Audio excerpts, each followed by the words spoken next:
What's going on, APUSH peeps? We have America's History Chapter 22 for you today. Look at this. When we're done with this, we only have 9 more chapters. The end is near. Aren't you excited? All right, let's start talking about conflicted legacies of World War I. So we had the Great Migration. We touched on this in the last chapter. It's a mass movement of African Americans from the South to the northern cities. This led to the Red Summer of 1919, which were race riots in many northern cities. And here is a picture from Chicago of a group of whites that are looking to attack African Americans. This happened in dozens of cities in 1919. 120 individuals died in race riots in the year 1919 by the time September rolled around. So there was a huge death toll in this country during that time. Blacks were competing with northern whites for both jobs and housing. And in the South, lynching rose from 1917 to 1919. So definitely lots of racial tension in America during this time. So let's jump on over to labor rights. The AFL, or the American Federation of Labor, grew during World War I, and 1 in 5 workers went on strike in 1919. The Massachusetts governor, Calvin Coolidge, and here he is, he goes on, becomes president, nicknamed Silent Cal. He won support for opposing strikes, particularly the Boston Police Department strike. Some companies, notably Ford, practiced what's called welfare capitalism. During the booming economic times of the 1920s, they would pay their employees a pretty darn good wage. In turn, those employees would turn around and buy Ford cars. So let's jump over to the Red Scare. There's going to be 2 of them in American history. This is the first one. And coincidentally, they both happened after a world war. So unions after the war often became associated with radicalism and socialism, and many new immigrants had socialist views. And keep in mind, in 1917, Russia turned communist, so there's this big scare of communism. The Bolshevik Revolution in Russia frightened many different Americans, and A. Mitchell Palmer was the Attorney General and really played a key role in the first Red Scare. Well, he's sitting at his house and a bomb explodes outside his house. And Palmer began to crack down on radical organizations. And here's a newspaper from the next day when the bomb exploded. And after this explosion, he really took a hands-on approach in trying to arrest radicals. The Palmer raids were a series of arrests in which over 6,000 people were arrested and many immigrants were deported. Sacco and Vanzetti captivated the country during the 1920s. Their trial. 2 Italian immigrants were accused of murder, and eventually they both were sentenced to death in 1927. Now, most historians debate whether or not they were actually guilty. It's really not.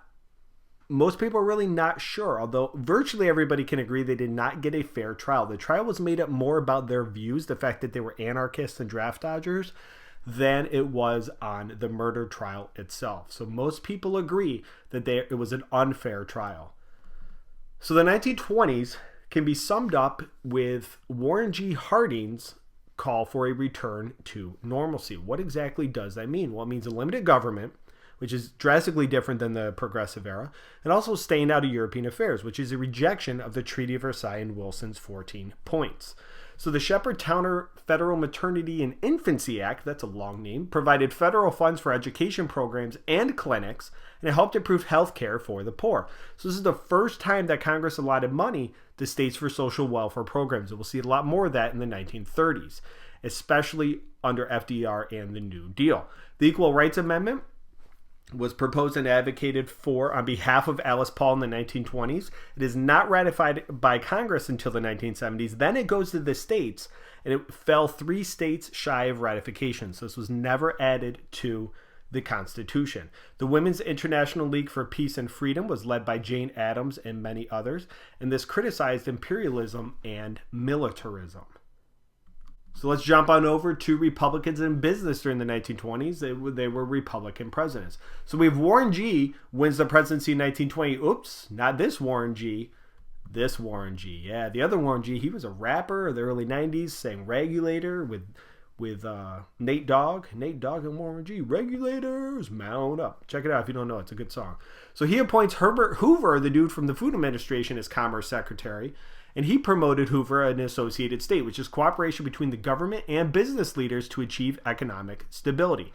Under Warren G's presidency, which lasts only a couple years, there are many scandals, most notably the Teapot Dome scandal dealing with this area of land in Wyoming. The Secretary of the Interior, Albert Fall, he leased government land to private companies in exchange for over $300,000 in bribes, and he's eventually convicted. So after Warren G dies, we have Calvin Coolidge, who becomes president, we just talked about. And he and Secretary of the Treasury Andrew Mellon advocated tax cuts for businesses. And we'll see this similar idea in the 1980s with Reagan's trickle-down or supply side, or Reaganomics as it is called. All right, dollar diplomacy. We're going to go back in time a little bit to Taft. And take a look at Taft. What do you notice? You notice a sweet whisker mustache. And here's a little presidential fact. He is the last president to have facial hair in office. So it has been since 1912 that a president has had facial hair. So with the idea of dollar diplomacy, it advocated that U.S. banks provide loans to foreign countries. And in some cases, the U.S. military intervened to ensure the repayment of those loans. So the idea is that if banks, not the government, but if banks give out loans, it would help increase markets for the United States. So the U.S. gets involved militarily over these loans in Nicaragua from 1912 to 1933, the Dominican Republic from 1916 to 1924, and Haiti from 1915 to 1934. So the U.S., again, we talked about this last chapter with the Roosevelt Corollary, increased involvement in Latin America. I do have a video on U.S. foreign policy with Latin America. It covers everything in U.S. history. Check it out. It's really awesome. All right, culture wars. We're getting into the good stuff here. We have prohibition. This is the 18th Amendment and was passed in part due to, well, you have anti-German sentiments during World War I. So this push to get rid of alcohol had really been around for a long time. Think of the temperance movement going back to the mid-19th century, the Second Great Awakening. But a lot of it deals with anti-German sentiment during World War I. The law was often broken. You have speakeasies, and it was not adequately enforced. And this really helped lead to the growth of organized crime. People like this dude, Al Capone, who became very popular and very powerful during the Prohibition era. Here's a little fact. Dude was responsible for like many murders. Never went to jail for murdering. What do you go to jail for? Tax evasion. Pay your taxes, people. The government will get you. They can't bust him for murder, but they got him for tax evasion. So let's jump on over to schools. And if this dude doesn't look like a science teacher, I don't know who does. This is John T. Scopes, and he was teaching evolution in Dayton, Tennessee, and that was against the law in Tennessee, so he goes to trial. So this is an example of conflict between science and religious fundamentalism. So Scopes was supported by the ACLU, or the American Civil Liberties Union. He was defended by a well-known attorney, Clarence Darrow. Now, on the other hand, on the other side, it was William Jennings Bryan, and the two were duking out, and Scopes is eventually found guilty of teaching evolution, and he had to pay a $100 fine, I believe. In the 1920s, we see nativism is on the rise, and nativism, again, is distrust, hatred, dislike of foreigners, and part of the reason was because of these new immigrants. Holy cow, it's another chapter of me talking about new immigrants. Do you see how important this is? I hope so. New immigrants were often Catholic and Jewish, and they were from Southern and Eastern Europe. Now, going back to Teddy Roosevelt again, we have the Gentleman's Agreement, which was an agreement with Japan, and Japan agreed to limit Japanese immigration to the United States. The Emergency Quota Act of 1921 restricted European immigration pretty severely. Then we have 3 years later, the National Origins Act, which restricted it even further. So what it did was it used census data from 1890. And you'll notice here in 1890, most of the immigrants were from Northern and Western Europe. So it only allowed 2% of the total amount of people living in America at the time of a certain population. So let's say that there are 100 Italians living in America in 1890. That only would allow for 2 Italians to immigrate to America from 1924 forward. So this was severely restricted, and it was meant to punish the blue area here, the Southern and Eastern Europeans. You'll notice in 1890, again, there's a small amount of Southern and Eastern European immigrants. So there were no restrictions, however, on immigrants from Latin America. The Ku Klux Klan sees a reemergence in the 1920s, in part due to the movie Birth of a Nation, which glorified the KKK. This movie was so popular, Woodrow Wilson had a screening at the White House. And in addition to targeting blacks, the new Klan targeted Catholics, Jews, and immigrants. Basically anybody who was not a WASP, which stands for White Anglo-Saxon Protestant. Jumping ahead to the election of 1928, we have the Democrats nominating this dude, Governor Al Smith. He was the first Catholic ever nominated for president by one of the major parties. And ultimately, he loses to Herbert Hoover, who won overwhelmingly. And there was a lot of suspicion by voters about voting for Al Smith, who was Catholic, because there was this fear that the Pope might have control of the presidency. All right, we're going to jump over to the Harlem Renaissance, specifically mentioned in the new curriculum. So let's focus on some black writers and black artists. The Harlem Renaissance is the cultural, social, and artistic movement in Harlem, New York that expressed pride in being black. And this is really best exemplified by Langston Hughes, by the writer Langston Hughes, who said, "I am a Negro and beautiful." And you see this gigantic movement of artists and musicians who are expressing tremendous pride in African American culture. Zora Neale Hurston focused on the impact of white oppression on blacks. And we also have the music as a big part of this, with jazz in particular. And that really began in New Orleans. And then we have Louis Armstrong, who helped spread jazz when he moved to Chicago from NOLA, or New Orleans, Louisiana. And then Duke Ellington was also a prominent jazz player in Harlem. Marcus Garvey is a very important dude you should be familiar with. He was a leader of the United Negro Improvement Association, and he advocated black separatism. And this idea really gets picked up in the 1960s civil rights movement with people like Malcolm X. So we will revisit this idea later. And he promoted a Back to Africa movement, encouraging African Americans to move back to Africa. And also he promoted Pan-Africanism, which was this hope to unite all individuals of African descent, no matter where they lived in the world. The Lost Generation emerges in the 1920s, and they'll be similar to the Beat Generation of the 1950s that we'll talk about. And they were writers of the 1920s that criticized consumerism and American culture. So they basically were not on board with middle-class consumer values during the 1920s. So some examples. You have Hemingway's A Farewell to Arms, which was a critique of World War I, Sinclair Lewis's Babbitt, and probably most notably F. Scott Fitzgerald's The Great Gatsby. All right, post-war economy. Rampant inflation occurs in the United States in 1919, and many businesses, big businesses, begin to merge. Farmers throughout the 1920s, which were a pretty darn prosperous time, were left out of the economic prosperity. They were facing competition from European farmers, which drove down the price of crops, and in order to make up for this, they produced more crops in the hopes of making more money.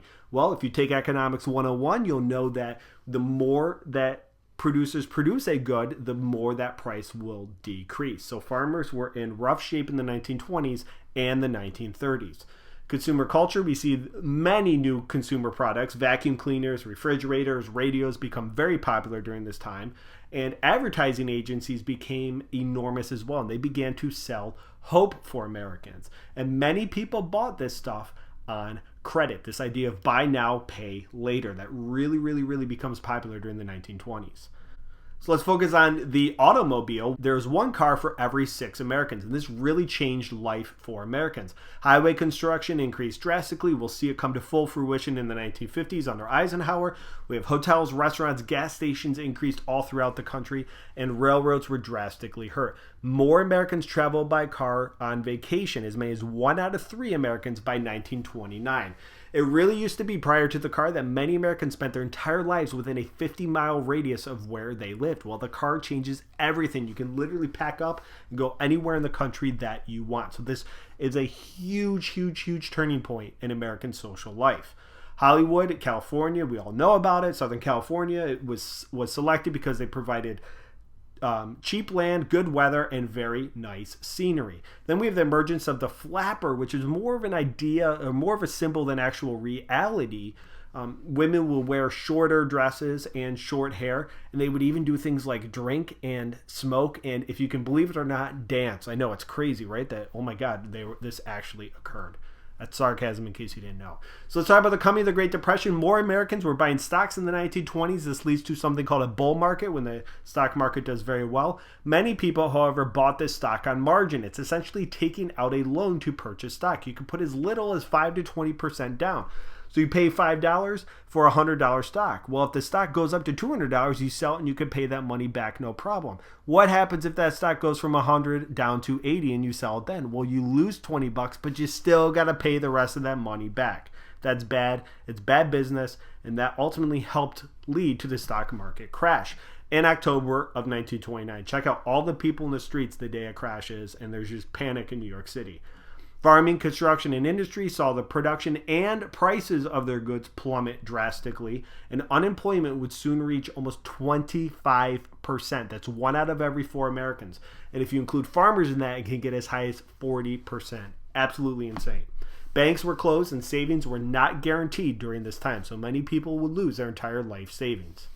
And charities had a very difficult time keeping pace with those that were in need. The amount of people in need far outweighed charities. All right, let's do a quick recap. We have the Red Summer, Red Scare. Don't confuse the two. Red Summer, race riots. Red Scare is fear of communism. Return to normalcy was Warren G. Harding's plan for America to go back to the way it was before the Progressive Era in World War I. Equal Rights Amendment was proposed, ratified by Congress in the 1970s, never ratified by the states. Teapot Dome scandal was a major scandal during Warren G's presidency. Dollar diplomacy began under Taft. Banks investing in foreign countries. National Origins Act of 1924 severely restricted European immigration, specifically targeting Southern and Eastern Europeans. Harlem Renaissance was this movement of pride in African American culture. Marcus Garvey called for a Back to Africa movement. The Lost Generation criticized materialism and middle class values of the 1920s, and definitely without question know the impacts of the automobile. All right, guys, you did a great job sticking with me for 22. We will be right back here for one of the most important chapters when it comes to the new curriculum, heavily focused on Chapter 23. I appreciate you watching. If you have any questions or comments, leave them in the section below. Best of luck to you all year. Thanks for watching, and have a good day.